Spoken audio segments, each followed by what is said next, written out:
There I am. Hey, everybody. Let me know if it sounds all right or bad or good or whatever. I need to make my camera go higher. Oh, look, there's my green screen. Okay, so I'm going to get right started. As I said before, we're going to do a quick little what's going on. Chris talks about stuff bit here at the front. Then we're going to play some multiplayer if anybody's in. You can set your watch by it. I'm going to promise to be done with whatever I'm talking about in like 20-30 minutes. And then we're going to play multiplayer right now in Tokyo. It is 11:12. We will start a multiplayer game at 45 minutes after the hour. So whatever time zone or whatever you're in, 45 minutes after the hour. So we will start a multiplayer game. That will be a Steam multiplayer game. I am hoping to do this every Tuesday and Thursday. We skipped this Tuesday because life and things got in the way, and we're building a game and I had stuff to do, so that was a thing. So I want to talk about what's going on, and I'm going to start with shout out. Hey Merlin, thanks for joining us. Hey, anyone else who's watching or whatever, thanks for being here. If you're watching us on the video live update thing, thanks for, I don't know what the VOD, video on demand, I think. This sounds weird when you say it. Anyway, that thing, if you're there, thanks. This is Last Regiment. It's a game we're making. I'm Chris. I'm from Boomzap. That's the intro in case you didn't know what was going on. So, I had an interesting conversation this morning I wanted to share with you.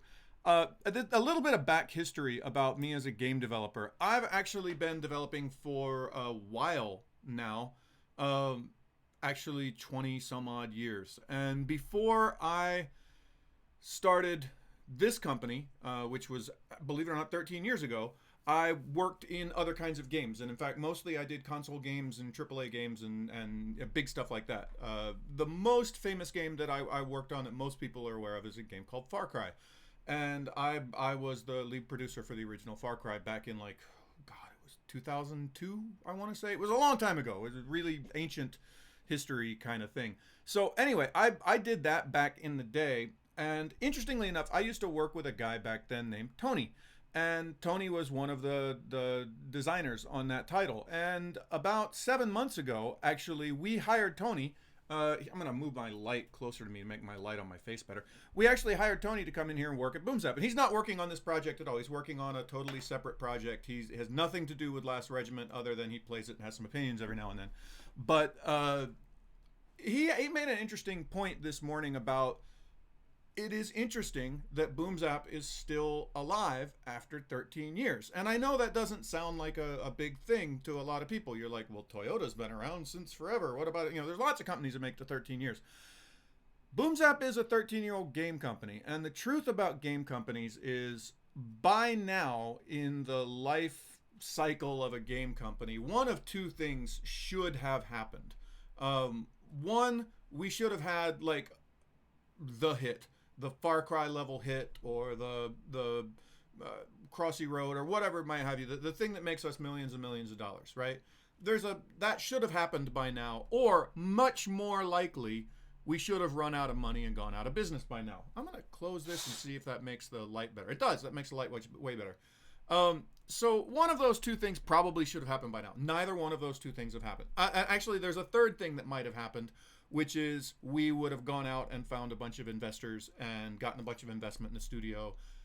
And then that would have made one of those two earlier things happen within the next 5 years. That's what happens when you get investment as a studio, is you suddenly have a bunch of people who put a bunch of money into you and they'd like to see some money out of you in a 3 to 5 year time window. And so they're going to push you really hard to spend a lot of money, which they gave you, which is nice, to try to be the company that makes the next Crossy Road or the next what have you. I can turn the volume up if that's useful to you, by the way. So we have not done that thing. We've not taken the investment. The studio actually remains completely founder owned. There's two founders of the studio, myself and a guy named Alan Simonson. We've been the owners of this studio and the only owners of this studio for 13 years. And in that 13 years, we've made some games that have done reasonably well. We've done some games that have done very well. We've done some games that have done kind of poorly. We've done some games that have done awful. What we have not done is had a huge, massive, oh my God, I never have to work another day of my life success. That's never happened to us. And so the fact that we've never had that, and yet we are still here, is kind of an anomaly in the game industry. And I want to talk about how we did that and why we did that. And it comes to Last Regiment. So I've spent a lot of time.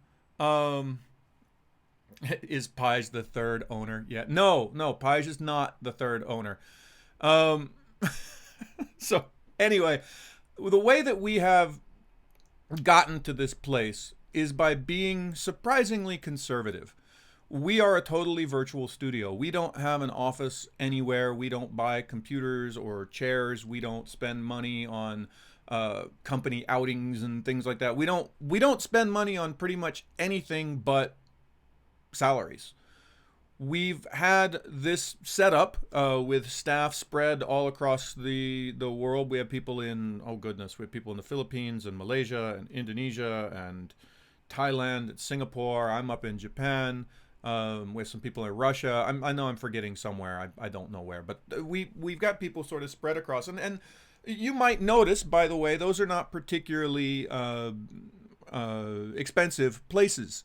There's no secret to the fact that we as a studio can put a month of work into a game at a lower cost than a studio in, say, Finland or France or America could, just because the cost of living is much higher in those places. Because the cost of living is lower in the places where our staff lives, we can live on less money, and that's not a coincidence. We've built it that way on purpose. Now, I will say our staff lives well in the places that they live. Um, there are no studios in Finland. Oh yes, there are studios in Finland. But that conservatism, that saying, look, we're not going to spend money on anything but salary. Then we're going to take that salary and we're going to spend it on people in lower cost of living locations so that we can spend less money. Those are the two big reasons why we're still here on a sort of financial level. The other way that we have survived up until now is we have not been incredibly picky about what kind of projects we do and what kind of work that we do. We have always gone out and looked for what work is there and done what work is there. And Last Regiment is kind of a departure from that. We've done this for a long time. We've made a lot of games. I'm proud of every game that we've ever made. But not all of those games were games that I would have chosen to play as a game player.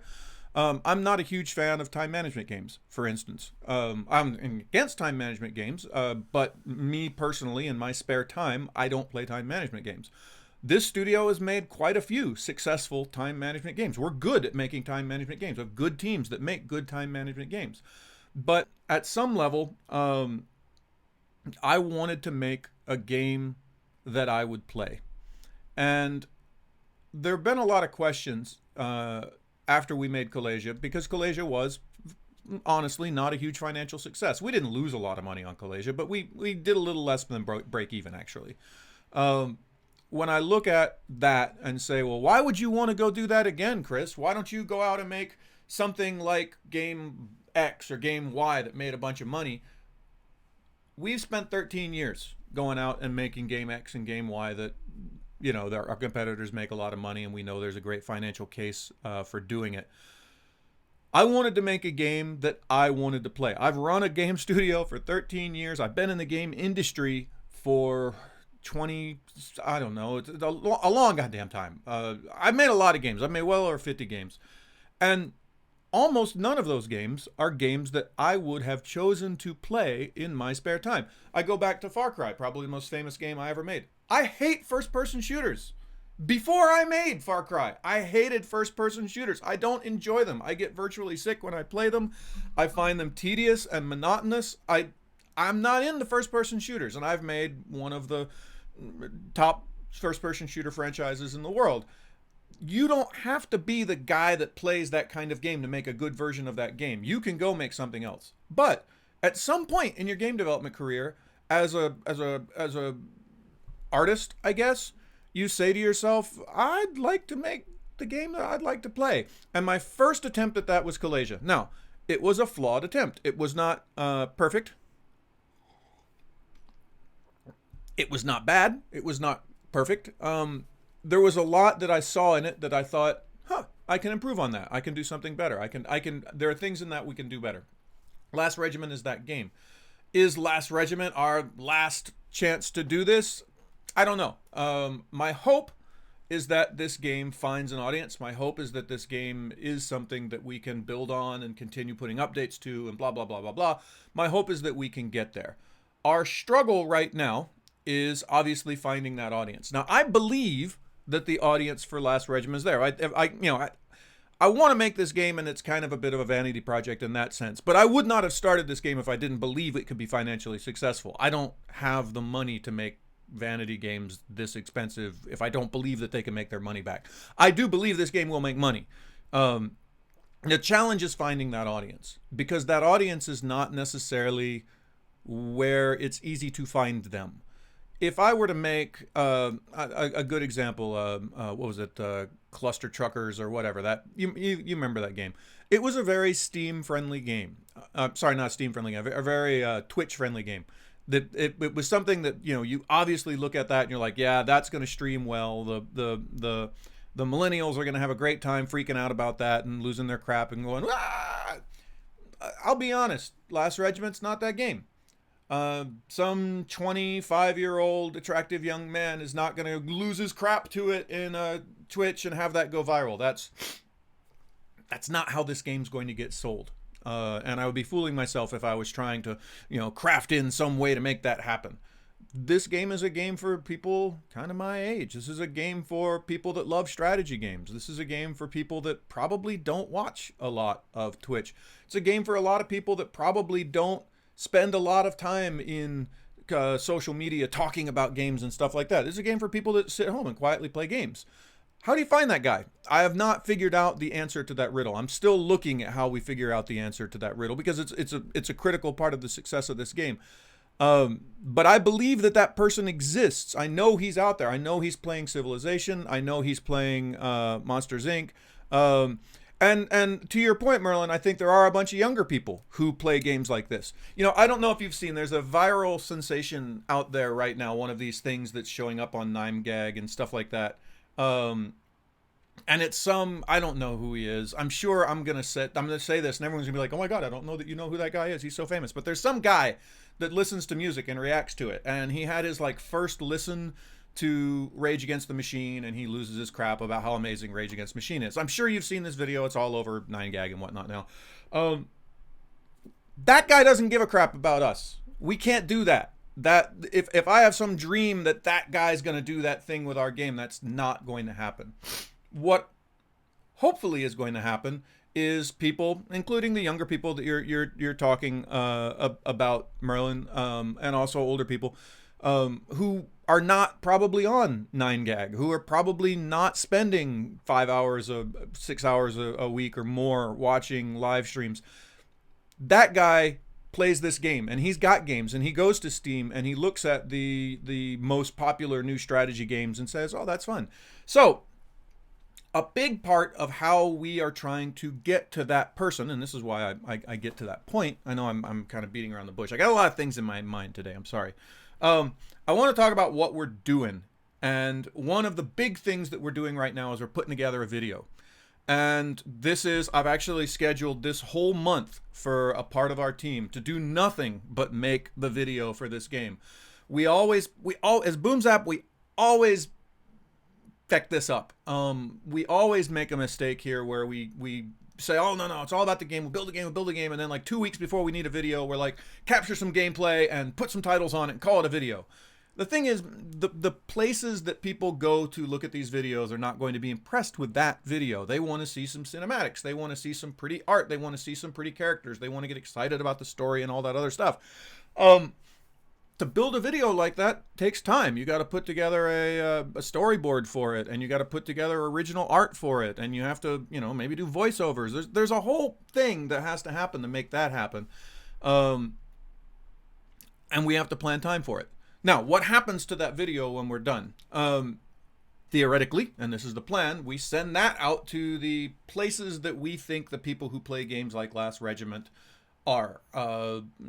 Strategy game websites, strategy game blogs, people who have their own sort of strategy game blog, that sort of thing. But most importantly, it shows up on Steam when we do our early access thing, so that when people look through the Steam list of what's the newest strategy game, they see, the banner behind me, they see this logo, and they go, oh, okay, that's cool. And and then they go click, and when they click, the first thing they see is that video, and they say, "Oh, that looks cool. That looks like a thing. I should look into that." Now, the next thing we build is the gameplay video, and the gameplay video is much more like what we used to do. Look, here's some screenshots, and here's some gameplay clips, and here's a list of features. Look, we have multiplayer. Look, we have an editor. Blah blah blah. Here's all the shit that we have. And they can. So the idea, because you're looking at it as a funnel. Where do people come into the funnel? Where do they come out of the funnel? They come into the funnel at, I'm looking at strategy games on Steam. Oh, that's weird. I haven't seen that one before. I wonder what that is. Click. Oh my God, this cinematic trailer looks awesome. And in the cinematic trailer, there's a little bit of gameplay. There's enough gameplay to let you know what it is. Oh, looks like a strategy game with hexes? I wonder what that is. Oh, look, here's a gameplay trailer right next to it. Click. Oh, okay, here's all the features. Here's what it does. I should download that. Look, there's a free demo. Click. Play the demo. Oh, look, this is a cool game. I should buy this.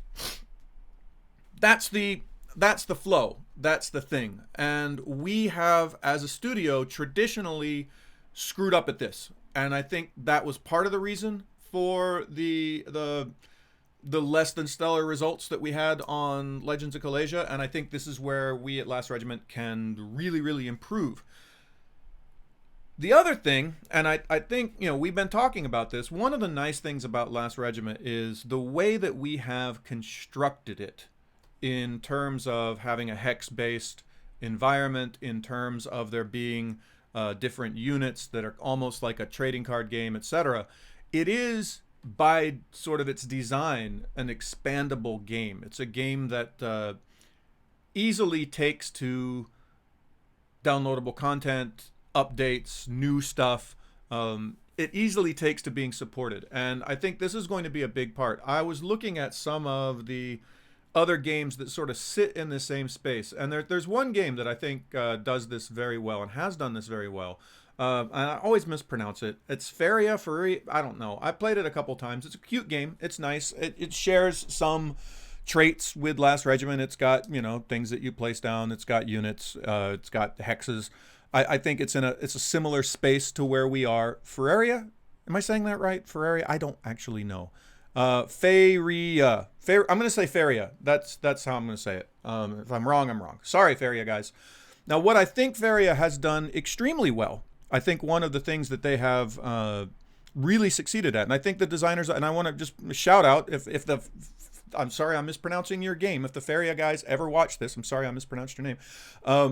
One thing I think they've done really well is they have consistently supported their product. They put it out. It didn't do gangbusters right out the gate. It did good money. I mean, it was a successful game, but it didn't do, I don't know, pick a famous game. It didn't do AAA numbers, but it did enough that they could continue to update it. They continue to put new stuff on it. And it's had a pretty long life. It's had a pretty long tail. And the joy of making a strategy game is that, unlike sort of a fly-by-the-night sort of, one-hit viral wonder, it was really cool for a couple months and then nobody thinks about it anymore. Strategy games aren't that. Strategy games live for a really long time. I mean, you're talking about games that people play for years. And a game that people play for years needs updates, needs support, needs a team that's consistently improving it and finding bugs and putting new stuff in and balancing and all that other stuff. There's a lot that they're doing to support it. Over in chat, Merlin is talking about they also have tournaments and they do all, and this is all stuff that we're looking at as well in ways that we can get people really involved and interested in our game. I don't know if we have $1,500 a month for tournaments. You have to have a certain base of users before that starts to make sense. But these are certainly the kind of things that we could be looking at. And I think this is a huge part of the success of a strategy game. So these are all things that we're talking about in the studio right now. And we just have to think differently about how this game works than the way that we think about, say, the success of a mobile time management game or a mobile hidden object game. They're very, very different beasts, and they just live different life cycles. They need different things So that's what's in our head lately. So we're spending a lot of time talking about this. We're spending a lot of time talking about the release cycle for this game. For those of you who are unaware, and I think everyone at anyone watching this video must know, we are in closed beta right now. There are a number of real live users out playing our game. We're getting great feedback from those users. We opened it up to sort of a special group of extra early users for the very first run.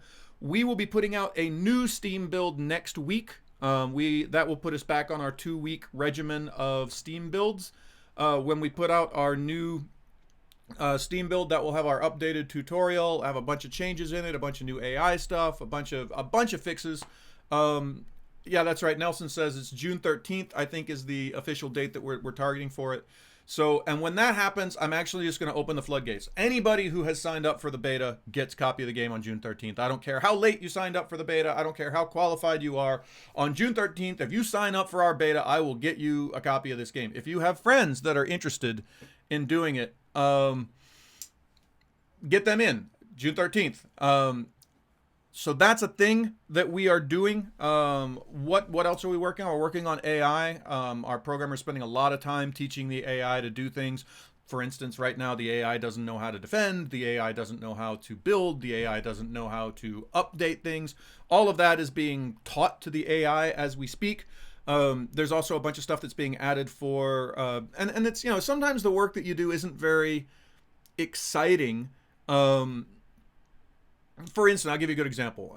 Yesterday, I needed the programmer of the title to add a bunch of triggers.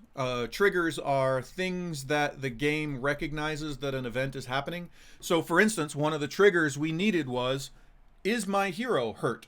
Right? And that's a thing, right? And so the person who's scripting behavior for the game, for instance, scripting the tutorial, and wants to know, when am I going to show you this pop-up? Or when am I going to make this thing happen? When is this thing going to be triggered?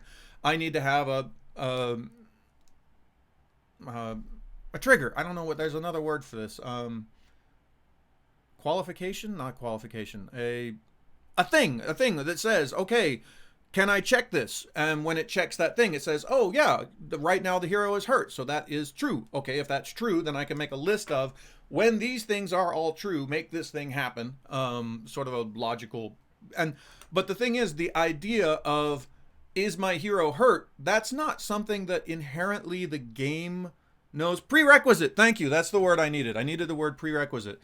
The game doesn't inherently know my hero is hurt, right? I mean, it knows my hero is hurt because it's showing that my hero has had damage to it, but that hasn't thrown off any flag in the game that says specifically my hero is hurt. It doesn't understand that prerequisite right now, unless a programmer goes in and says, hey, can you check the score of the health of the hero? Is that more or less than what he started with? Oh, it's less than what he started with? Ah, your hero is hurt. So now anything set with the flag of, is hero hurt, will trigger yes, right? That's not exciting work. It's very difficult to come onto a stream and say like, yeah, we built that. Because it's hard for me to like hold it up and be like, look, see that? But it's a thing that you have to do when you develop games. And there's thousands of things like that. I mean, and I'm not exaggerating when I say thousands of things like that. There's literally an entire document that is being built every day where the programmer, his name is Adrian, by the way, where Adrian is listing out, I added this trigger for you, and I added this trigger for you, and I added this trigger for you. And then Nelson, the designer, goes through that and says, okay, I need this thing to happen. Do I have a trigger that makes the thing that I need to happen? No. And he goes to Adrian and says, okay, now I need you to ask another trigger that we made yesterday. Is there somebody standing directly next to my hero? That's a thing that the game does not know to check for. So now Adrian has to build that, put that in that. Okay, well, what's the syntax for that? How do I explain that in the scripting language? Blah, blah, blah. And the process of developing a game is not what you... It's not what you see in the movie. Not that anyone's ever made a movie about game development, but it's not what you think. It's not a bunch of guys sitting around a table being like, and then the orcs are going to attack. That happens, but a lot more of our time is spent with, okay, how do we know that there's somebody next to the player at this point, but it's not blah, blah, blah, blah, blah. Okay, we write this trigger. What's the syntax for that trigger? How do we script this? That's what actual game development looks like. We're doing a lot of that. So it's hard for me to look. But trust me, things are getting done. What else are we working on? Sound. Yay, sound. I actually am talking to a sound studio. They don't know it yet, but I'm probably going to hire them.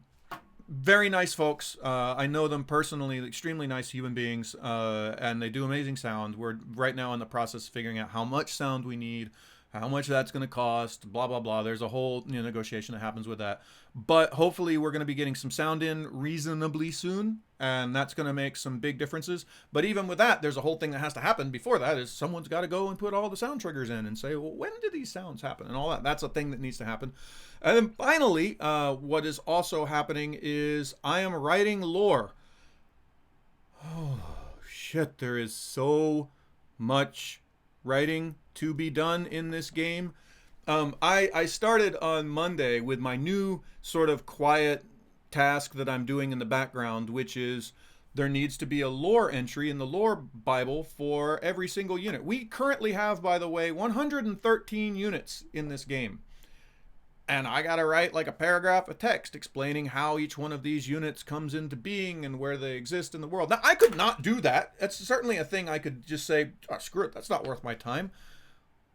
But it's this that makes the difference. It's the fact that somebody went in and did that that makes a game something special. And it's something that I wanted to do. It's something I wanted to add to the game.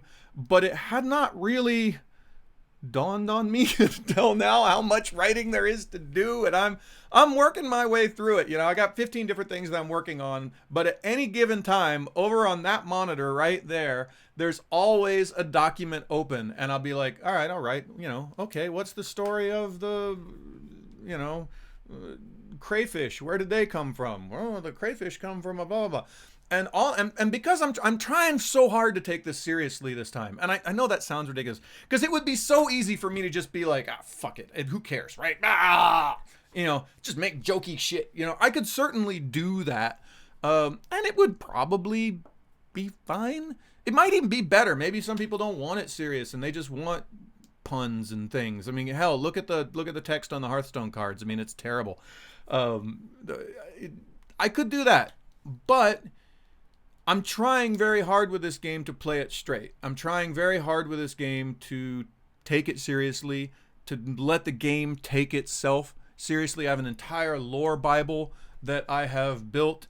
I have a whole world map that I'm sketching together, and I'm putting all of the I'm really thinking about it. I swear to God, it was 2 nights ago. I was figuring out where the currents would be in the seas to make certain jungles in certain places and all of that. And I know it's a complete waste of time. I know nobody cares. Literally nobody cares but me.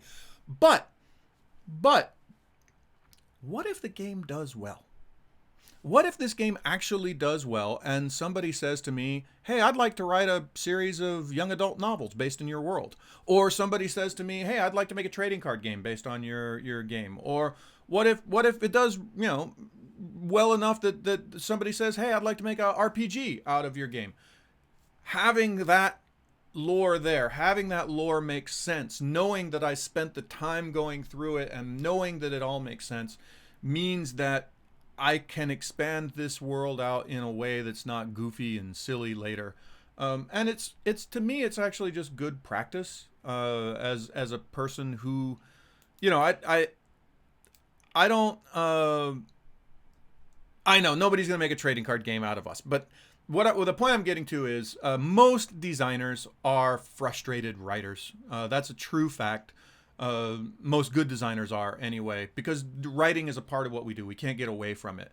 And I've started, I don't know how many novels and thrown them away because of the reasons everybody throws away novels. They're hard to write and you have lots of self-doubt. That's the reason. But if you actually look at the output of writing that I have had in my career, I've written the backstories to literally dozens of games. I've put together plots. I actually wrote not most, I would say I wrote about half of the text in the original Far Cry, for instance, which all got heavily edited by whole teams of people at Ubisoft and blah, blah, blah. It was a group effort and all of that. Whole stories I can tell about that.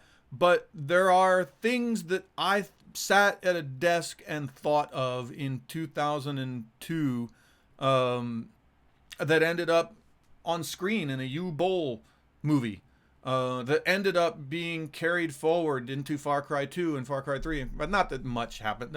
Honestly, most of the story from Far Cry 1 got thrown away for Far Cry 2 for a variety of political reasons. But no, there's a whole lot of writing that I have done in my career. And it's funny because I still don't consider myself a writer. I would never say I am a writer because I've never written a novel. But I've done probably more writing than most people who have written 1 or 2 novels in terms of like the amount of text that I have written that has gone into a product that somebody has read somewhere. So yeah, that's a thing. And so I kind of made the decision at some point in this project that I was going to play it straight and I was going to take it seriously. And just like Marlon says, it takes a million words of garbage to start writing something decent. And you know, you gotta work your way through the garbage. And with this kind of project, the problem is I can't say like, oh, the writing I did for Last Regiment was no good, I'll go do it again. That's not an option because the game's gonna ship and my writing's gonna be in it. And so I just got to power through, and I got to start now so that I have time to rewrite and to edit and to put it in the early access build and to have people trash it and to go fix it. And, you know, just even little stuff. I had a little rewriting the tutorial the other day, and I thought there'd be this kind of funny bit where the monkey and Olivia were talking, and Olivia didn't want to kill the monkey and the monkey wanted to kill Olivia, and it would be funny. It wasn't. It was not funny. It was irritating, and I played it, and within 10 seconds, I was like, yeah, Nelson, we got to cut this. This isn't good. And that's hard because you fucking wrote it, and you thought it was good when you wrote it, but then you see it played, and you're like, not good. I'm writing a whole lot of stuff that's going to go through that. The question, do I have a copywriter to go over your stuff? We have other people in the studio that are going over. I'm actually in the process right now of hiring in a new design trainee who will be working with me on some of this. And one of the many qualifications for being a young design trainee here in the studio is you got to have good grammar because you're going to have to come through and edit this stuff and whatnot. But yeah, a lot of people always ask, you know, do you hire writers? And I have worked on projects before where we have hired writers and had writers come in. It's a mixed bag. I'm actually working on another project in the studio right now. This is, you know, as I said before, this is only one of the games that our studio is building right now. There's another game, a very great game that we're putting together in another team that I had some sort of very hands-off input on what that story is. It's largely been written by that team. They're working with publishers. Those publishers brought in a writer, a professional writer, and it's done great things for that particular project.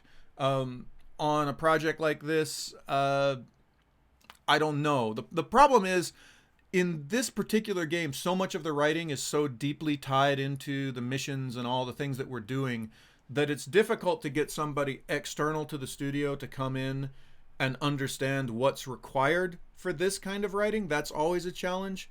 And it's difficult to find somebody who's willing to put that much time and energy into it because they've got, you know, 50 things to do and your project is just one of them. And they're like, okay, I got 2 hours. Tell me what I need to write. And you're like, well, before you write, you need to understand all the lore and the back history. And they're like, no, I have time for that. You didn't pay me enough for that. And we're still a broke ass studio that doesn't, you know, I'll go off on a quick tangent, by the way. I have reservations about writing things now in the heavily politicized world that we live in. Just yesterday, and it's a weird story, but I'll tell it. I was talking to Nelson, and in the early tutorial, we need you to have something to fight, and we need the thing for you to fight to be relatively weak. We need it to be so weak that it can't possibly kill you in the first tutorial. It's like physically impossible for the math to work so that it can kill you. I don't actually have a unit like that in the game right now.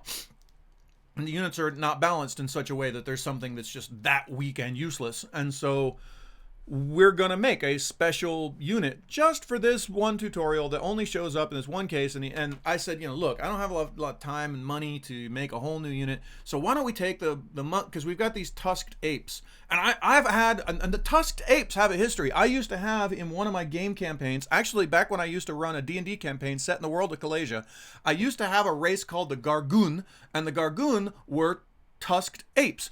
And I thought that these tusked apes were cool. I had one of my players back then. Actually, he had a character that was a tusked ape. I've always thought that tusked apes are cool. They were like a player race in my D&D campaign, which, by the way, Zubat, if you're watching this, tusked apes as a player race. Very cool. So anyway, I wanted to put the tusked apes in this game just because I like them, right? So we put the tusked apes in this game. And the early tutorial, you're on a tropical island and your enemy is the tusked apes, right? And then I realized that I'm actually doing a game where a lot of the backstory and the flavor and such is set in a colonial setting. And I thought, wait a minute, you can't have a colonial set game where you're playing a bunch of colonists and the things that you're fighting are apes, not in a world where there's sort of this weird thing where ape is a racially charged term. Now, obviously, I don't mean that, right? That's not, I have it because I think monkeys are fun and games should have more monkeys. That's why they're in, right?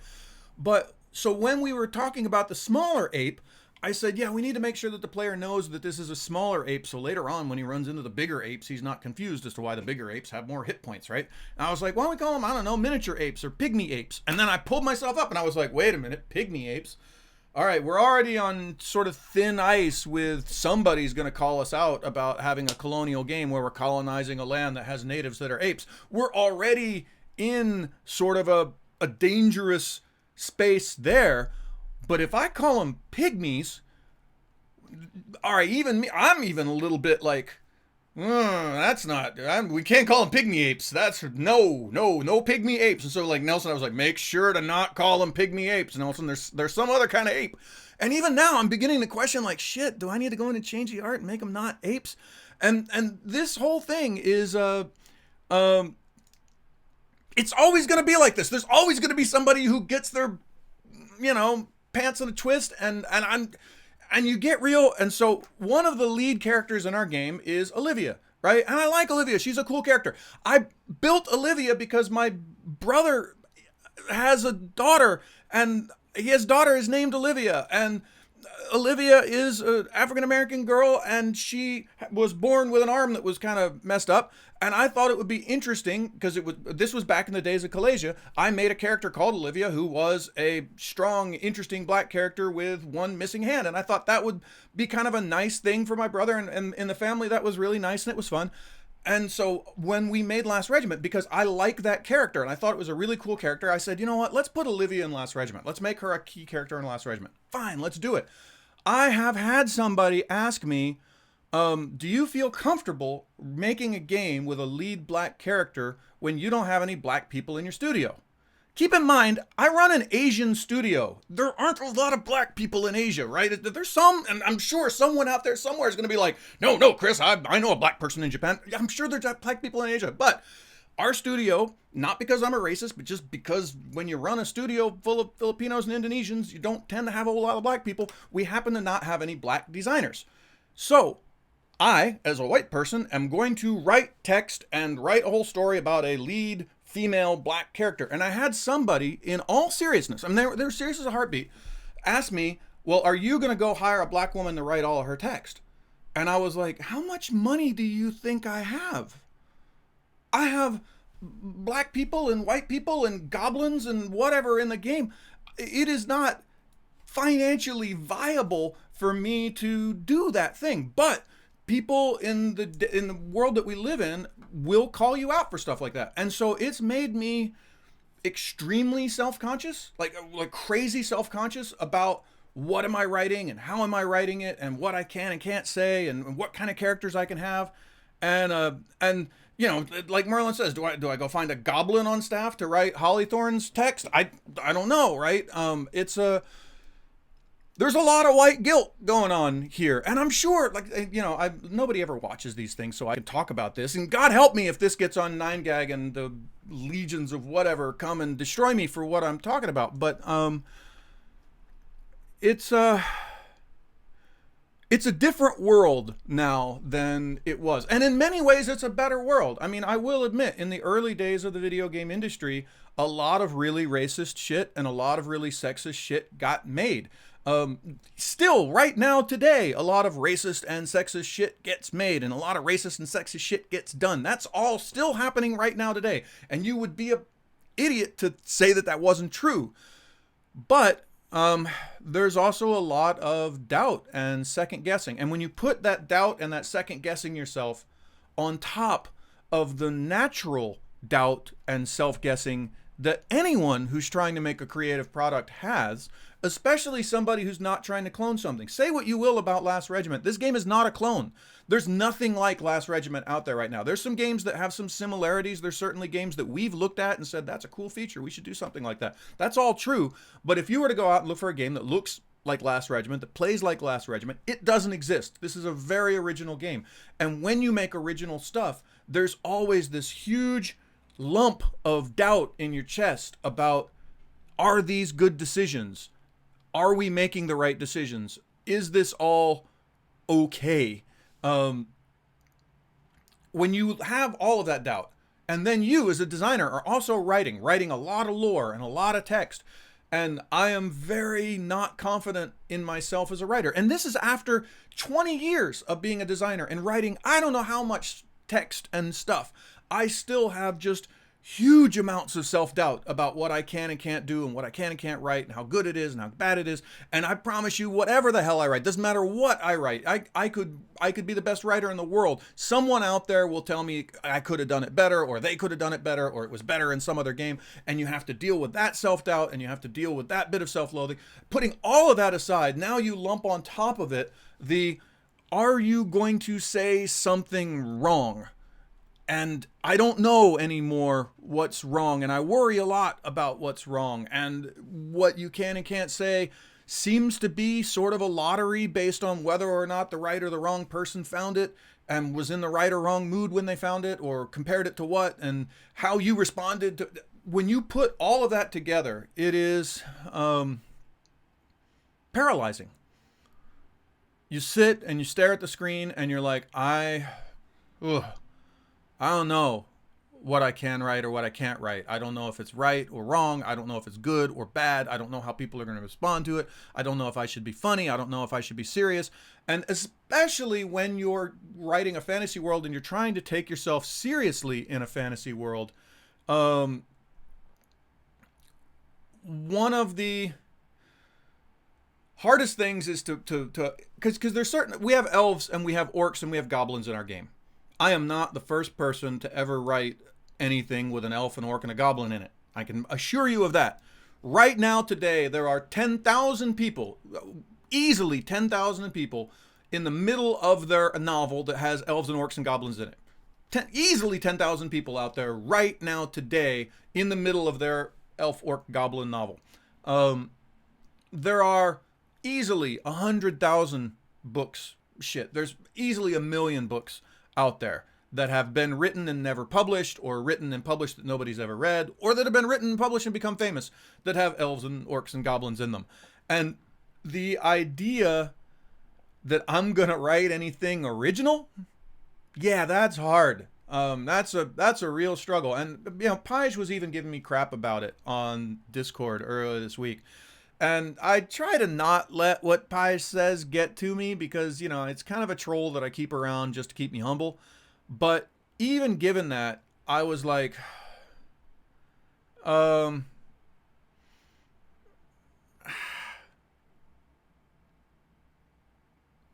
really have a booger hanging out my nostril? I do not. I hate you. I hate you right now for implying that I have a booger. It's really hard when you have all of that hanging over your head to sit down and take yourself seriously and write elf, goblin, orc text and a fantasy world where there's literally not a single thing that you're writing that someone somewhere hasn't written somewhere. You know that that's a thing, and it creates this enormous self-doubt in you. That why does the world need another game? Does the world need another story with an elf and an orc and a goblin? Does the world even need any of this shit? It's paralyzing. It's absolutely paralyzing. So there, I really went on a tangent, and this went longer than 30 minutes.